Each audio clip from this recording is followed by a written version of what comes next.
Hi friends, welcome to Kamadhenu Akshayam. நம்ம இன்றைக்கி பார்க்க போகிறது காரசாரமான ஒரு சட்னி ரெசிபி எப்படி பண்ணுறதுன்னு பார்க்கலாங்க. நம்ம சேனலை ஃபஸ்ட் டைம் பார்க்குறவங்க மறக்காமல் சப்ஸ்கிரைப் பண்ணிக்கோங்க.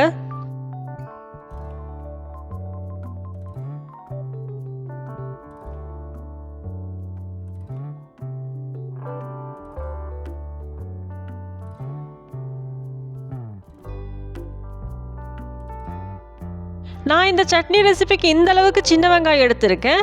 இந்த சட்னிக்கு பார்த்தீங்க சின்ன வெங்காயம் தான் நல்லாயிருக்கும். பெரிய வெங்காயத்தை விட சின்ன வெங்காயம் பெஸ்ட்டாக இருக்கும். இதை சேர்த்துக்கலாம்.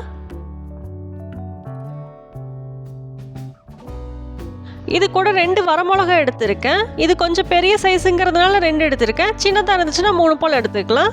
இதோட காம்பை எடுத்துகிட்டு சேர்த்துக்கலாம். இது கூட 5 பல்லு பூண்டு சேர்த்துக்கலாம்.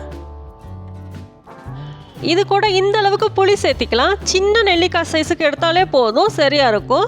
இது இப்போ அரைக்க வேண்டியது தான். இது கூட தண்ணி சேர்த்துக்கணுங்கிறது அவசியம் இல்லை. தண்ணி சேர்க்காமையே அரைச்சிடலாம். வெங்காயத்தில் இருக்க தண்ணி பதமே சரியாக இருக்கும். இதை நம்ம மிக்சியில் அரைக்கிறத விட நம்ம வீட்டில் அம்மிக்கல் இருந்துச்சுன்னா அதில் அரைக்கலாம். டேஸ்ட் பர்ஃபெக்டாக கிடைக்கும். அம்மிக்கல் இல்லைன்னா மிக்சியிலேயே அரைச்சி எடுத்துக்கலாம். அரைச்சிட்டு வந்துட்டேன். இது கூட தண்ணி சேர்த்துக்கணுங்கிறது அவசியம் இல்லை. தண்ணி சேர்த்துனோம்னா கெட்டு போயிடும். இப்போ இதுக்கு தேவையான அளவுக்கு உப்பு சேர்த்துக்கலாம். டேபிள் சால்ட் சேர்த்துருக்கேன். உப்பு சேர்த்துட்டு நல்லா கலந்து விட வேண்டியது தான். அவ்வளோதான், இந்த சட்னி ரெடி ஆயிடுச்சு.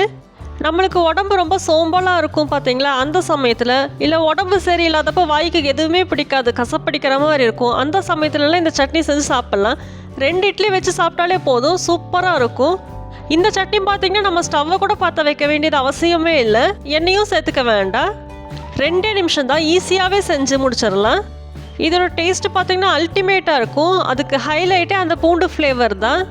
இந்த சட்னி பார்த்திங்கன்னா பார்க்குறதுக்கு கொஞ்சமாக இருக்கிற மாதிரி தான் இருக்கும். 2 பேர்த்துக்கு தாராளமாக வச்சு சாப்பிட்லாம். நல்லா காரமாக இருக்கும், காரசாரமாக சுருக்குன்னு இருக்கும். கண்டிப்பாக செஞ்சு பாருங்கள். அவ்வளோதான், கலந்து விட்டாச்சு. நம்ம கார சட்னி சூப்பராக ரெடி ஆயிடுச்சு. நீங்களும் இதே மாதிரி செஞ்சு சாப்பிட்டு பாருங்கள்.